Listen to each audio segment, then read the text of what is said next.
Navfal aka, kichikroq konditerskiy ochmoqchi edim. Bunga qanaqa nerjivka jihozlar ketadi, ular narxi qanaqa bo'ladi?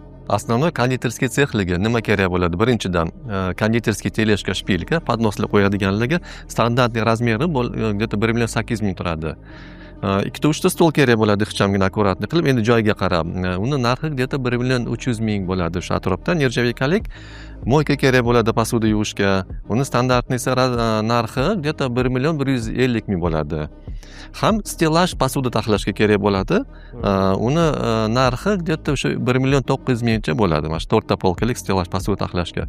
Shu mana shunaqa jihozlar aslida kerakchi bo'ladi-da.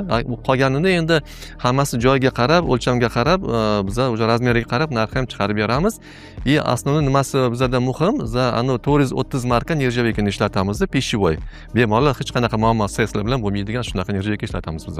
Qolgan yana elektroobорудование bo'ladi, tam pech, boshqa narsalar u o'sha alohida отдельно summada bo'ladi. Demak, значит, mana hozir bitta konditerskiy shpilka, bitta stelaj 4 ta polkalik, 3 ta stol, bitta moyka bilan shu где-то 8 million 700 ming, 9 million kamda chiqadi shu nerjavika jihozlari shu konditerskiy sexga. Agar siz ham konditerskiy ochmoqchi bo'lsangiz, Fayz nerjavikaga murojaat qiling. Biz joyingizga borib, individual razmerlarda oshxona jihozlarini o'rnatib beramiz.